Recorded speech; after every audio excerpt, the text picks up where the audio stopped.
Congressman, good morning. And Morning. it looks like you're going to have a couple more Marxists to contend with. In fact, the Democrat and Socialists of America just doubled their number in Congress. That's exciting for you. It's pretty fascinating that this is the direction that New York is heading. Thankfully, it's not the direction our country is heading.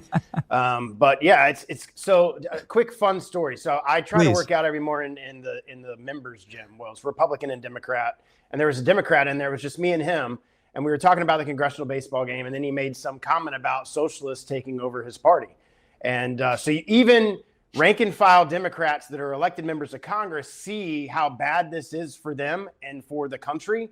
That in their party, socialists, and he said it, not me, a Democrat, I won't name who it was, but a Democrat said that socialists are taking over their party. So it's great for us in general elections in districts that we can win. If they're nominating these crazy left, progressive, Marxist, socialist, communists, we're going to win the general elections. But in district like this in New York, that's a D district. These people are going to be in Washington espousing Marxism and socialism and communism right here in Washington, D.C. So it's very scary that we're at this point in America where you have people saying things like, this is Brad Linder, who just won. I first called for abolishing ICE in 2018. Forgive all student loans, huge tax hikes on the wealthy. Claire Valdez said, fight to abolish ICE. These people are all anti-law enforcement. They want to defund the police. They want to defund ICE. They want complete government takeover on housing and everything else. And this is the kind of stuff you saw in the old Venezuela, stuff that's been going on in Cuba for decades. This doesn't happen in America, but it's happening in places like New York City because Democrats are electing these people. So I have a pressing question about the oath of office. And it's an oath of office that you've taken now multiple times, and you promised to protect America. And one of the Democrats that won last night, Chavalier is her last name. I don't know exactly how to say it, but she's going to represent New York's 13th Congressional District. And she posted from the group that she started, Death to America. The group that she started, which is the Columbia University Apartheid Divest organization called the CUAD, says that her goal is to fight for the total eradication of Western civilization and to use militant forces to do it. How can this person be sworn into Congress? Well, if they refuse to swear an oath to uphold and defend the Constitution of the United States, which we are required to do as members of Congress, they should not be seated in the 119th Congress, the next Congress when we swear in. So when we have the elections in November, we don't swear in until January. Every member of Congress has to swear an oath to protect and uphold the Constitution of the United States. If she's refusing to do that, then she should not be seated. And if we have to pass rules, I think we should pass a rule.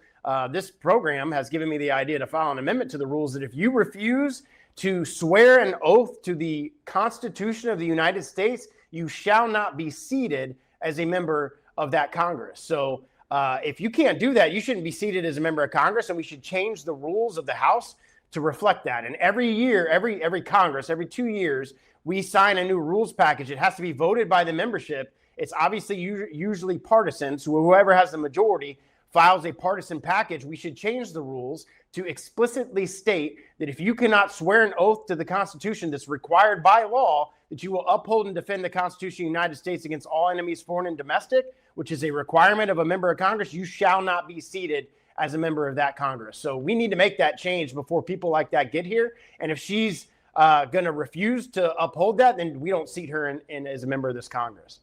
It seems suicidal. I think crazy. More functional countries wouldn't allow it. You wouldn't allow open usurpation and militants to gain power over you that call for the death of your nation. I mean, just like, this is disqualifying, right? She also says she wants to use the American flag as toilet paper. She posted that. And now she's going to be serving under that American flag in Congress. You're going to have to walk the halls with her. It's in.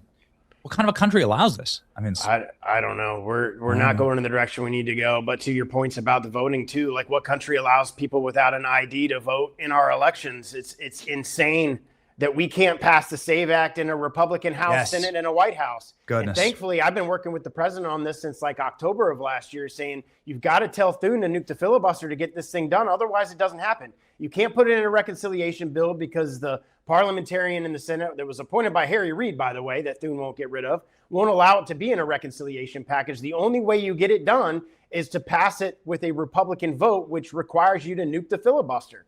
Just do it to save our freaking country. And finally, the president's putting some pressure on that. You saw today that he's canceling a press conference on this housing bill that passed. Hopefully, he just stops everything in Washington until the Senate passes this. We have passed it twice in the House. It's sitting and languishing in the Senate like other all good conservative policy, because over there, you got to get Chuck Schumer and 60 Republican or 60 members to pass a bill, which means you need 7 Democrats. It's nuts. The American people elected a Republican House, Senate, and White House, and they scratched their heads as to why a Republican Senate cannot pass a very simple piece of legislation that simply states that you have to be a citizen of our country to vote, and you have to show ID of the same. I mean, it's not a foreign concept like what Senator Marino was saying. Like Colombia does it, and they're flabbergasted that we would allow this to happen, which is why there's so much corruption in a voting process in America. Yeah, but I think, Congressman, you misunderstand. We live not in the United States of America. We live under the dictatorship of Judge Sparkle. And Judge Sparkle is here to tell us what an American is. Sure. And an American is every single of the 9 billion people on Earth, most of them from the third world, that comes to America. They are immediately American. Magically, they become an American. Well, thankfully, that garbage will be appealed, and we'll win on appeal on that kind of stuff. But I asked my staff to file. Crazy that we're here. We filed one impeachment resolution on one of these judges that just completely are not upholding the Constitution. They should be removed from office. We're looking to file another one on her. It'll never pass, but I think it'll show the American people that there are people like myself who are serious about holding our judges to uphold the oath that they took as a judge to uphold our Constitution. Yeah, you could defund the court. You could defund the circuit court in D.C., which is just one of the nastiest left-wing institutions, probably the worst left-wing institution in the country. There are a lot of remedies. You could impeach the judges.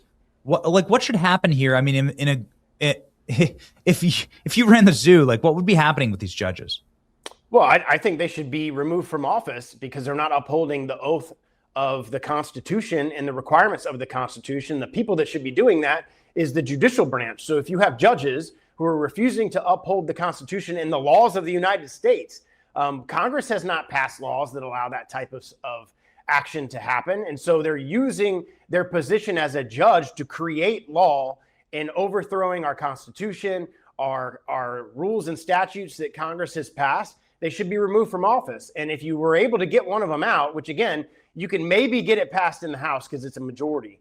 But in order for them to be removed in the Senate, I think it takes 2/3. That's obviously never going to happen. Really? Because you're not going to have 60 votes over there. But at least it sends a very strong signal that we're not going to put up with this. Yeah, I mean, it'd be nice to just like start to check the judiciary's power a little bit. It's what Bukele says. If you cannot impeach the judges, then they'll rule in tyranny over you. And they'll support, of course, the corrupt systems that appoint them. Judge Sparkle just arrived here, I think like yesterday, I think like last week. And, Biden appoints her. She keeps her dual citizenship, which is insane. That's crazy. And so it's literally a foreigner ruling over us and overturning the will of 80 million Americans. It's wrong. Do you think there should be something that applies, perhaps, like the natural born Americans? Because this is what I find crazy. I mean, you could square this. You're smarter than me. We have this rule that says the guy who's in charge of our country has to be a natural born American citizen, so he has no allegiance to anything other than America. And everybody agrees that that's a really good thing. And at least it just doesn't get challenged, right? It's never been challenged. But that doesn't apply to Congress. It doesn't apply to judges.